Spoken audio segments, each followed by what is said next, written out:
Good morning, ladies and gentlemen, and welcome to the show. Today, we dive straight into one of the biggest conversations in world of football, the Balon d'Or. The headlines have been buzzing with the announcement that Ousmane Dembele is this year's winner. But just as the celebration kicks off, another twist entered the football space.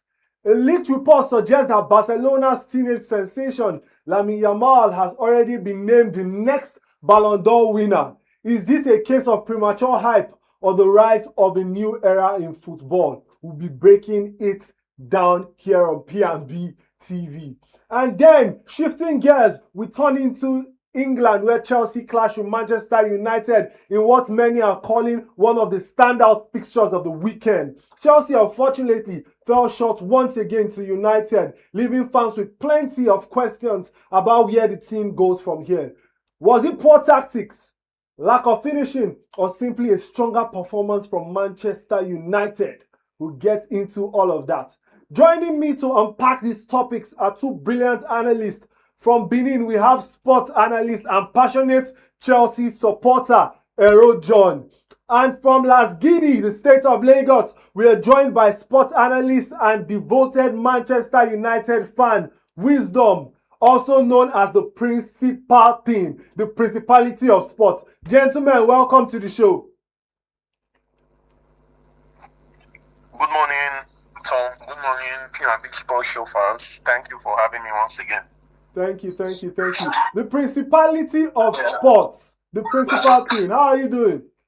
Yeah, so good morning. I'm doing very well. Nice to be on board. And hey, it's a pleasure to be here. I mean, how often do you get to have a Chelsea fan on the show, a Man United fan?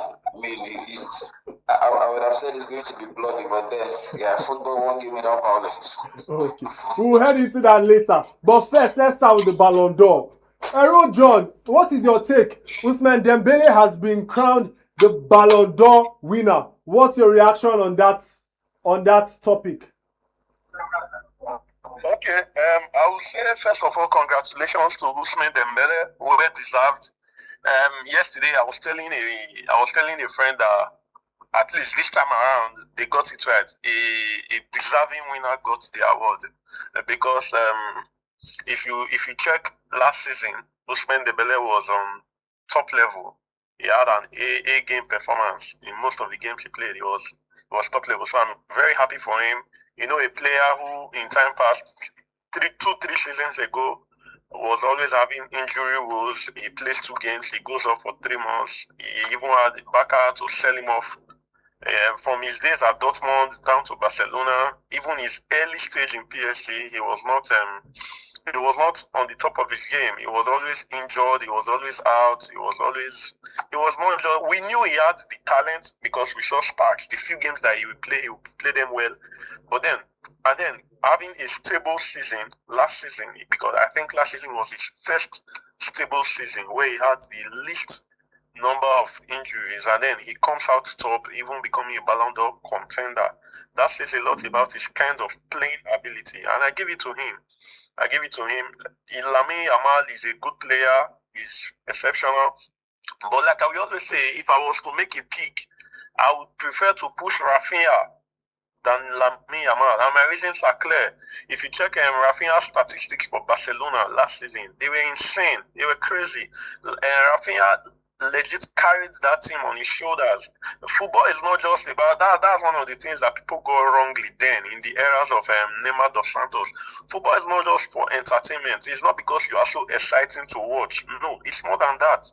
The fact that what contributions? I mean, I'm not trying to talk down on Lamine Yamal, but I'm just saying if I were Barcelona, because we all saw the PRO that they pushed for Lamine Yamal, and they are pushing the same PRO already. They're already pushing it again. If I was to push a PRO for a Barcelona player, I would push Rafinha, and maybe he would have had a better chance. Lamine Yamal had just 9 La Liga goals. How do you push a player who was not even La Liga player of the season, and you have a La Liga player of the season right at your club? Rafinha had 61 goals contribution last season, goals and assists, 61 out of 64 games. And then you are pushing a player who had 9 goals and 20-something assists over him for a Ballon d'Or trophy, best player in the world trophy. It's insane. Maybe because of his age, they thought that would have done a better job. Because I was telling somebody yesterday that the Ballon d'Or has turned to an award of who has the best PRO. I don't think they largely consider what you play anymore. They not consider how well they are pushing you on the media. If you look at it, it seemed like people came out, some players came out and they were like, hey, see, we have leaked results of the Ballon d'Or and Lamine Yamal was already tipped to win. So some people come out and they say Rafinha was better deserving for the award, and some other people said Lamine Yamal was better deserving. The principality of sports. What is your opinion on this? Do you think that Lamine Yamal was better deserving, or Rafinha, or there were other people better deserving over Dembele? First of all, there is no other person that is well deserving than Dembele. It is either Dembele or Dembele, no other person. I mean, we're talking about, just like, is rightly said, we're talking about a player that this season has, stood heads and shoulders above everyone else in terms of performance, in terms of trophy. I mean, I was trying to explain this to my listeners on my show just a couple of weeks back. In fact, even last night, I still had to shed a bit of light again on that for them. It's first of all, you ask yourself, what are the yardsticks and what are the criteria, that is used to judge who wins this. We ignored all of those things, and then they just choose to wake up one morning and give it to whoever has the best PR. But then one of the criteria, in fact, there are three main criteria, that is used to give this award, and number one is the team performance of that player. The team performance, the team performance of the player, and then the individual performance, the class and fair play, the consistency, and a lot of things. And it is journalists that vote. I mean, journalists from the top 100 FIFA ranked countries, one journalist from each. So they all come together and vote and do all of those stuff and all of those stuff. Now, when you look at Lamine Yamal's season, there's no need for me to go into the stats again. He's mentioned all of the statistics already. But you look at Lamine Yamal this season, first of all, some people have come out to say probably he's too young to win it, but let's leave the age factor aside. Let's leave the age factor aside. Anyone can do that as long as you have a beautiful season. But let's talk about Dembele. First of all, he won the Champions League, he won the League One, he won the Super Cup, he won the Trophées des Champions, he won the Coupe de France, League One Player of the Season, League One Top Scorer, Nations League semi-finalist. Come on. I can keep going on and on and on to talk about all of the stats and everything. In fact, he was even named the most decisive player in Europe. In 47 matches, first time that PSG, the French team, is winning the Champions League. And come on, you have a French player in the team and everything, and then you want to give it to... And if you also note, Ballon d'Or is a French award. So it's like there were a lot of celebrations last night. Yeah, when last did the French person win the Ballon d'Or? It's always been Messi and Ronaldo until Benzema and Modric broke the jinx. But that is just by the way. It's very clear. It's very clear. Dembele is a well-deserving winner of this. Lamine Yamal, let me say something about Lamine Yamal real quick.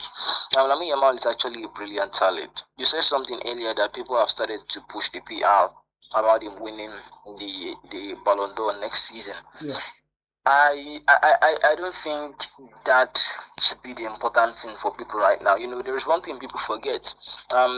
Just permit me to make a reference quickly to Man United and what Ruben Amorim said about Kobe Mainoo. A lot of people came out at the start of the season saying, Ruben Amorim, why are you not playing Kobe Mainoo? Why?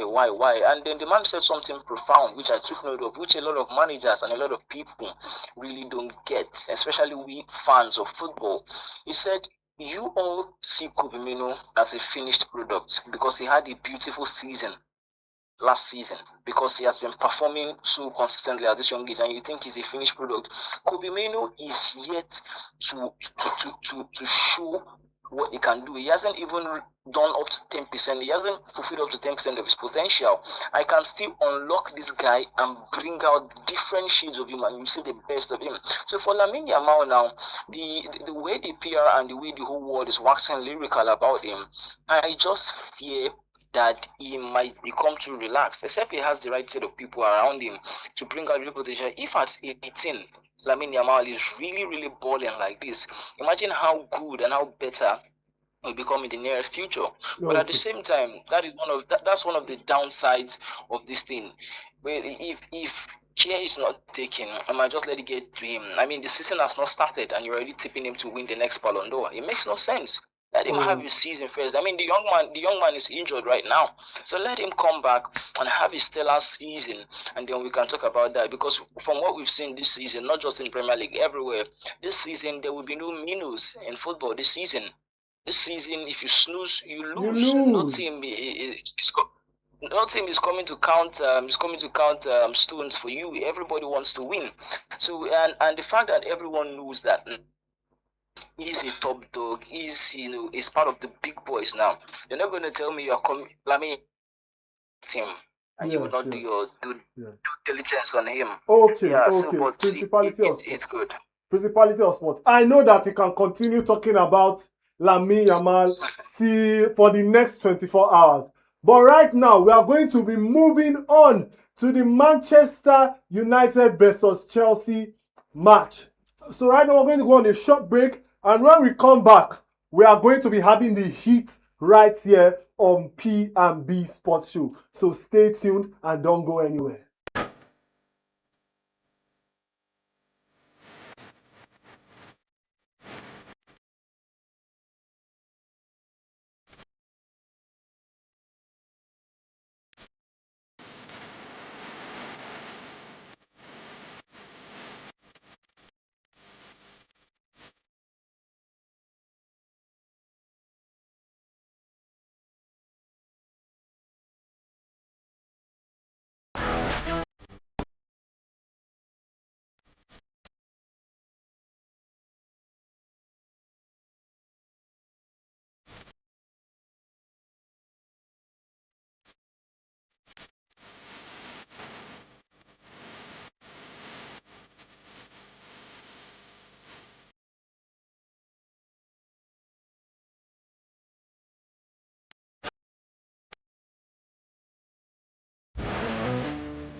Welcome back to P&B Sports Show. I'm still your host, Arakotom, and obviously we still have the Principality of Sports, Wisdom, and we have Ero John, all the way from Benin City, Edo State.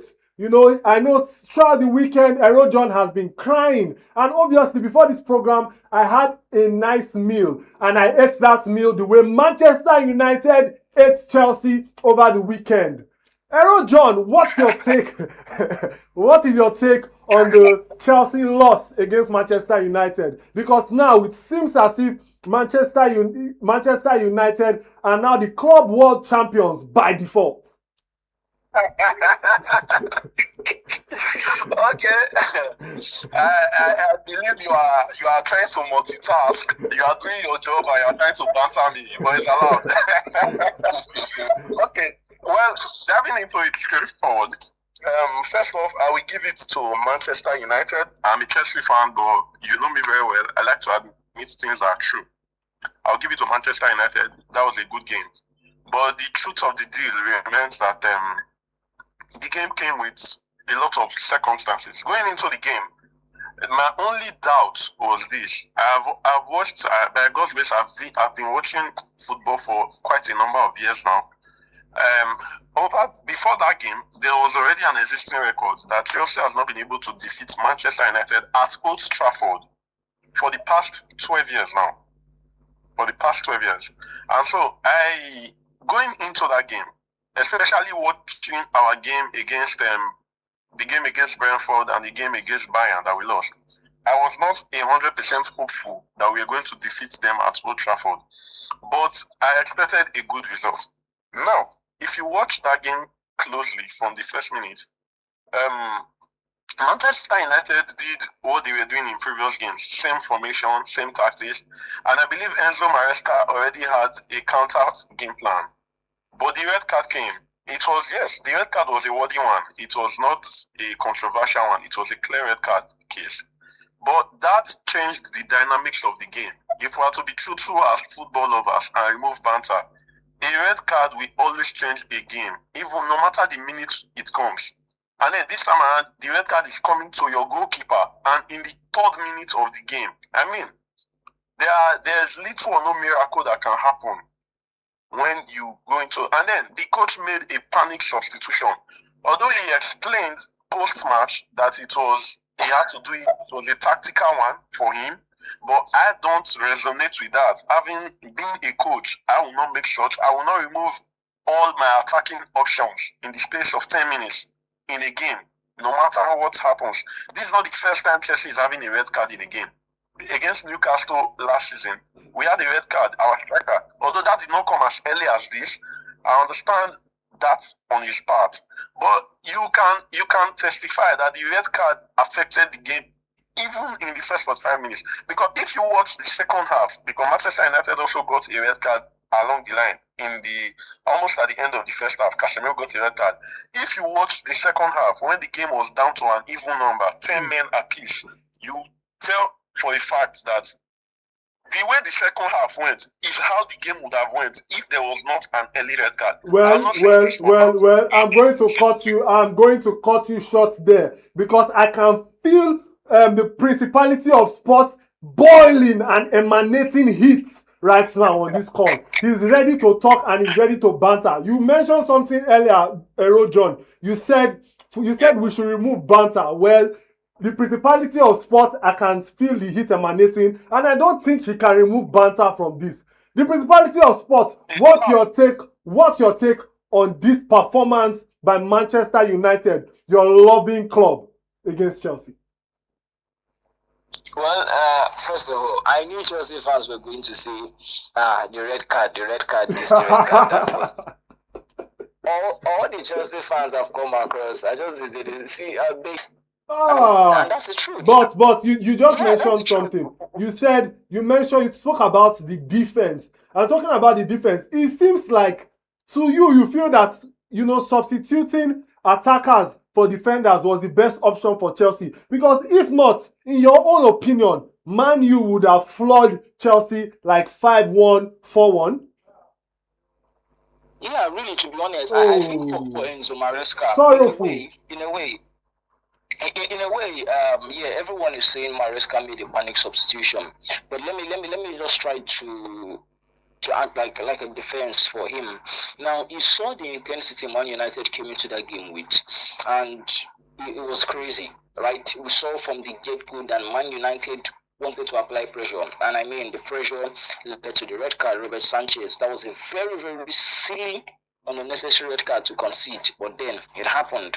But for Enzo Maresca, he looked at it and said, now that the team is down to 10 men, the psychological effect will kick in. Man United will be extra motivated. Chelsea players would be demoralized. And it's a different thing when an on-field player gets sent off and when your goalkeeper gets sent off. The psychological effect is different. If it's an on-field player, you guys can say, okay, no problem, you find a way to, sort of it now. But for your goalkeeper, there's this psychological effect that he has. And for Enzo Maresca, I think he probably, got that. And the substitutions will be taking away the attackers. The attackers, maybe, not all of them, but not all of them, but at the end of the day, I think he knew that United were going to come at them, and taking that defensive approach was a right thing. It was actually a right thing to do. And Cole Palmer, his intention was not to take off Cole Palmer, but he picked up an injury. He had an issue with his groin, so he had to take him off. It wasn't as if it was a deliberate substitution. He left Palmer and Yao Pedro there. You understand? So it wasn't a case of taking away all the attack-minded players all at once. You understand? So it was just unfortunate. But for Man United fans, I mean, we don't care. If they want to receive as much as 10 red cards, they can receive. The point still remains that we won by 2-1. I mean, in this same season where everyone wants to kill the manager, everyone wants to pull the manager down and call for Ruben Amorim. It is this same season that let me talk like Twitter fans. Twitter fans, so they don't watch football, but then they can analyze everything for you. So Twitter fans will tell you that it is this same season where the supposedly best manager in the world, after 5 games, have 7 points. My own manager, who you guys are calling the worst, after 5 games, so 7 points, and we are 1 point behind Chelsea. So this season everybody is the same, but that is just by the way. But really, kudos has to go to Man United. First of all, the intentionality from the aggressiveness that Amorim has been talking about. These players should be aggressive. He really showed it. Okay. But yeah, it was a good one at the end. Okay. So Ero, you've heard from the World Club Champions by default. So being a world champion yourself and also being a sports analyst, do you think some people are coming out and they are saying that these results that we are having is because of the wear and tear? Look at the injury on Cole Palmer. It seems like Chelsea has not had time to rest. But some will also say that Chelsea at a point have had one of the highest players on loan, and it seems like a tradition. So why don't Chelsea call some of these players back? That is the question that some people are asking, so that the players available can relax and have time. But we hope that some players will have time to rest against Lincoln City. I think today, if I'm correct, if that's the time for the match. But what is your opinion? Do you think it's because of the wear and tear of the previous season and the build up till now? Okay, thank you very much. Well, to answer your question straight and clear, yes, Chelsea participating in the Club World Cup had an effect on the players. You see, some other teams had enough time to rest even before beginning their preseason. Some other teams did not play more than 3 preseason games or 4 preseason friendlies. But Chelsea had a whole tournament to play, and then even went up to play the finals. And then, you see, after the Club World Cup, our players had just a week or 2 to spend before returning to training, and before you know it, the season has started. Now, you mentioned Chelsea having a lot of players on loan. You and I know this. When a manager comes to a club, the manager tends to use players who are deemed fit for his system and pattern of play. And when the manager sees deemed fit for a system, but they were not even physical. You could even see that they were not physically fit. You could see that I don't know. I don't want it to seem as if I'm bantering Chelsea, which I'm not. But you could see that there is a lack of mental strength there, because the red cards that Chelsea got, the way Enzo Maresca made substitutions, the way the players played. Don't you think that is a mental it says a lot about the mental strength of Enzo Maresca and the players? See, let me make you understand something. I'm not trying to give excuses. Going into that game, before that game, we had already played on a Wednesday. We played Bayern Munich on a Wednesday. And you lost. And yes, we lost to Bayern Munich. Okay. And now, if you watch the Bayern game, it was a stressful game for Chelsea because Bayern plays high intensity kind of football. And then between Wednesday and Saturday, you have just 2 days. And those 2 days, you and I know for sure that the players are not resting. They are training to play against Manchester United. Now, going into the game against Manchester United, like Principality rightly said, Manchester United started the match with a very high intensity. I think in the first 3 minutes of the game, they were with the ball, and that was what led to the red card. Now you say when football it's normal when you play football like that. It takes, especially when the team that passes the ball, it takes you a couple of minutes to get into the game to calm the pressure and all of that. But that could not happen before the red card. And then when the red card came, it was already an added advantage again for Manchester United. Now, like I rightly said, and I stand on that hill, there were some panic substitutions from the coach.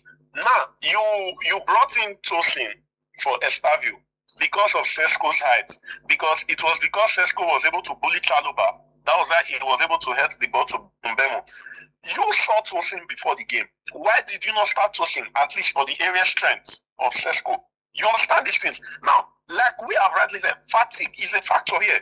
I've already told you that the club played a competition down to the finals, played a number of games, did not have time to rest, and they started the season already. They're already playing. We have a number of players who are on injury also. Don't forget that. We have a number of players who are on injury. We have a lot of new incomings who are yet to settle at the club, and they are still struggling to find their feet. And so, for example, let me give you a practical example. At the moment, Caicedo needs rest, a whole lot of rest. The coach also mentioned it after the match. You heard him clearly. But who is available to play? The player we signed as a backup for him is presently injured. He had a surgery recently, and he'll be out for 6 months. So you say that these things are a problem. Romeo Lavia is still on injury. He's yet to be back. And so they have to always manage Caicedo. And these things play a factor. It keeps on eating deep into the player. Guess what? By the time Lavia will be back or Esugo will be back, Caicedo's problem may have extended. You understand? You also heard the coach say Kopama has been playing for quite some time now with a problem. Okay. Erojon, in 1 minute, because they are already chasing me out of the studio, but in 1 minute, tell me, do you think that Chelsea is a better club than Manchester United? Any day and any time. Oh, any day and any time. The Principality of Sports, do you think that Manchester United is a better club than Chelsea? The world knows that Man United is the biggest club in England. Wow. I can tell you that the people in the control room are shouting. On one side, some people are saying that Chelsea are the best, and on the other side, some people are saying that Manchester United are the best. Well, thank you so much. Which team can rub shoulders with Man U apart from Madrid? Apart from Madrid, no other team can rub shoulders with Man United. People in England, Liverpool is bigger than Manchester United, but we are not ready for that conversation. Okay. Well, you people can continue arguing in your DMs. But right now, thank you so much, Erojon and Wisdom, the Principality of Sports. Thank you so much for gracing and honoring us with your presence virtually. Yeah, it was a pleasure. Thank you so much for having us. Okay, so we've come to the end of P&B Sports Show. We've spoken about Balon d'Or. We've spoken about Man U's victory against Chelsea, which it seems has been a long time coming. Well, I'm your host, Aroko Tom, and until next time, stay safe and play sports.